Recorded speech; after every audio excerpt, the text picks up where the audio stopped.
Hello all, welcome to our channel Bhardwaj codes.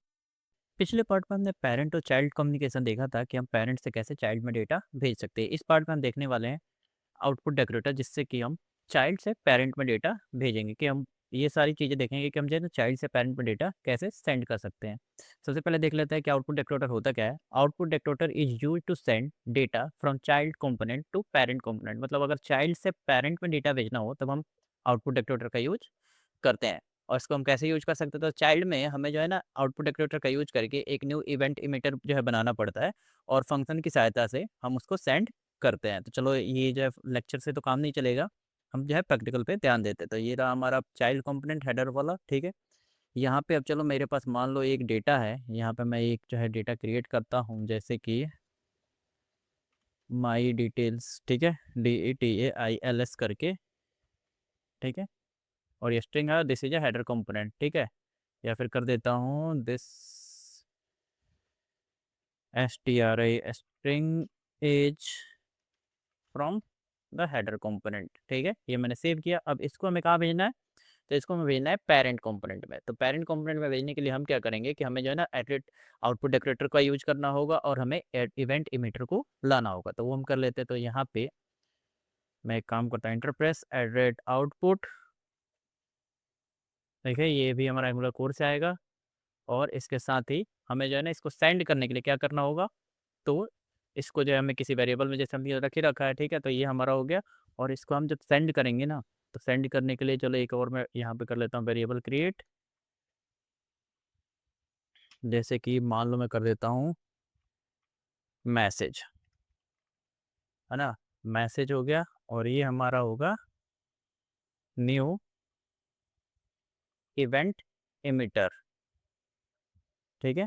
और ये हमारा स्ट्रिंग है, ठीक है। तो स्ट्रिंग कर देंगे, डेटा टाइप इसका स्ट्रिंग है, तो सेव करेंगे। और यहाँ पे जब हमारा एक जो है हमें फंक्शन बनाएंगे, चलो सेंड मैसेज करके बना देता हूँ। और इसमें हम पास कर देंगे this dot message dot emit, यानी कि मैसेज जो है ये इसमें इमिट करेगा, और इसमें ये मैसेज हमारा भेज देगा, ठीक है। जब भी मतलब मान लो ये फंक्शन कॉल होगा तो हमारा क्या होगा, ये मैसेज हमें सेंड करेगा। अब सेंड करेगा तभी हम पेरेंट में अब कैसे जाएगा, तो यहाँ पे देखो चाइल्ड कंपोनेंट में हमने बटन को हमें एक दिखाना होगा सेंड करने के लिए। अगर हम चाहते हैं एनजीओ यूनिट पे भी भेज सकते हैं डायरेक्ट इसको कॉल करा के, है ना। बट चलो हम इसमें बटन पे ही सेंड करेंगे। तो यहाँ पे मैं काम करता हूँ, एंटर प्रेस करता हूँ, BUTTON बटन, है ना। और क्लिक पे यहाँ पे सेंड कर देंगे, जैसे सेंड मैसेज टू पेरेंट कर देता हूँ। ये हमारा यूआई पे बटन दिख रहा होगा। आ जाते हैं अपने यूआई पे। तो ये रहा हमारा यूआई, यहाँ पे देखो हमारा ये बटन दिख रहा है। और एक चीज़ और करता हूँ, इसमें मैं क्लासेस डाल देता हूँ बूटस्ट्रैप के, ताकि हमारा बटन थोड़ा अच्छा दिखे। BTN DNGER सेव करते हैं, यूआई पे आते हैं, तो हमारा बटन अब कुछ ऐसा दिख रहा है। तो ये तो हो गया हमारा चाइल्ड कंपोनेंट में जो हमें काम करना था। पेरेंट में अब रिसीव करने के लिए हमें क्या करना होगा कि ये जो हमारा पेरेंट कंपोनेंट है ना, वहाँ पे हमें एक वेरिएबल क्रिएट करना होगा, है ना। और उसमें भी एक फंक्शन बनाना होगा। चलते हैं अपने पेरेंट कंपोनेंट में, यानी कि हमारा app.ts में। यहाँ पे हम एक वेरिएबल क्रिएट कर लेते हैं, है ना, जिसका मैं कर देता हूँ REC रिसीव्ड मैसेज करके, जो कि हमारा स्ट्रिंग है, ठीक है। और यहाँ पे हम एक फंक्शन बना लेते हैं, ठीक है। और फंक्शन के अंदर हम इसको रिसीव करेंगे, ठीक है। जैसे कि मैं कर देता हूँ गेट MESSAGE फ्रॉम चाइल्ड, ठीक है। और यहाँ पे हम इसको इसमें असाइन कर देंगे, ठीक है। जो भी मैसेज आएगा इसमें, वो हमारा इसमें असाइन हो जाएगा हमारे रिसीव वेरिएबल में, जैसा कि यहाँ पे मैंने दिखाया, दिख रहा है।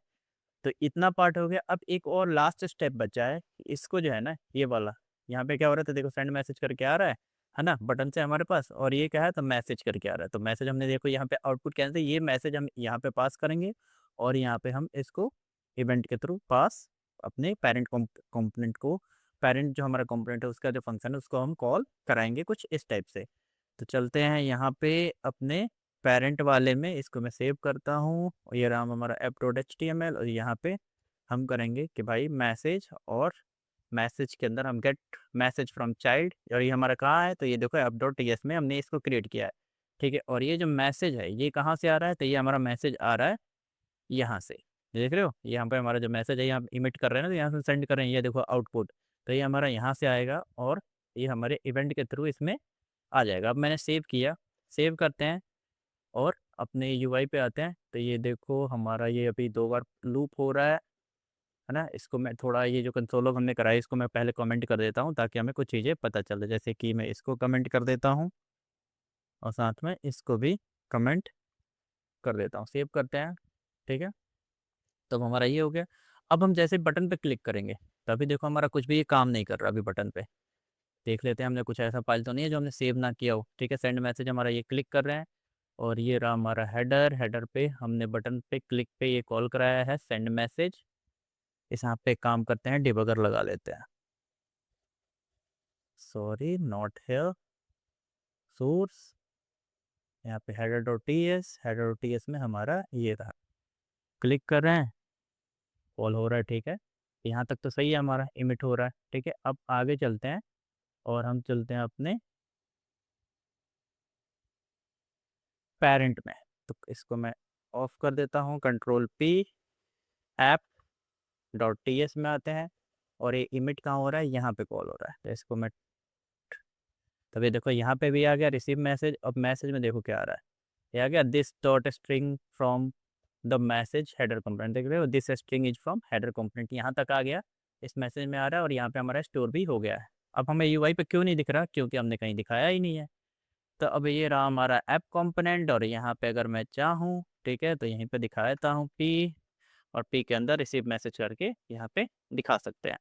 यूआई पे आते हैं तो ये देखो हमारा this message receive this string is from header component. एक काम करता हूँ, इसको पॉज करता हूँ, इसको रिलोड करता हूँ, ठीक है। सॉरी, ये रहा, ठीक है। अभी देखो हमारे रिसीव मैसेज ब्लैंक है, लेकिन जैसे मैं इस पर क्लिक करूंगा तो ये देखो हमारा मैसेज चाइल्ड से पेरेंट में आ गया। अब चीज़ें काम कैसे करती है वो देख लेते हैं, ठीक है।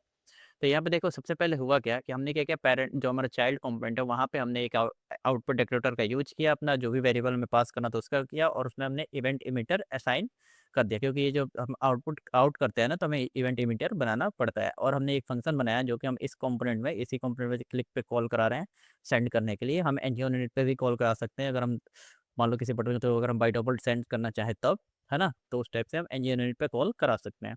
तो यहाँ से हमारा ये क्लिक पे सेंड हुआ, सेंड हुआ तो ये हमारा यहाँ पे देखो अब क्या हो गया रहा है कि ये सेंड पे जैसे हम क्लिक कर रहे हैं ना तो क्या हो रहा है, हमारा मैसेज इमिट हो रहा है। और इमिट हो रहा है तो यहाँ पे देखो मैसेज यहाँ पे आ गया पेरेंट कंपोनेंट के एचटीएमएल में, और यहाँ से एक एक फंक्शन कॉल कर रहा है जिसमें कि इवेंट आ रहा है। तो ये देखो ये फंक्शन कॉल हुआ और कॉल के अंदर मैसेज आया, और मैसेज के अंदर हमारा ये मैसेज का डेटा इस वेरिएबल में जो हमने पेरेंट कंपोनेंट में क्रिएट किया है उसमें असाइन हो गया। और जब ये असाइन हुआ तो हमारा ये यूआई पे यहाँ पे दिखना शुरू हो गया, ठीक है। अब डाटा इसका फ्लो कैसे करता है, चाइल्ड कंपोनेंट के पास डेटा होता है, चाइल्ड कंपोनेंट क्या करता है कि डेटा सेंड करता है using output decorator.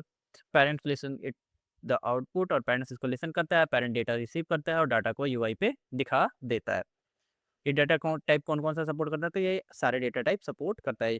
You can send any type of data using output decorator.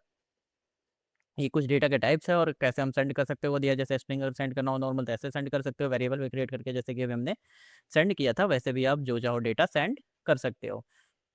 Parent में हमें कैसे रिसीव करना है वो भी आप लोगों ने देख लिया, ठीक है।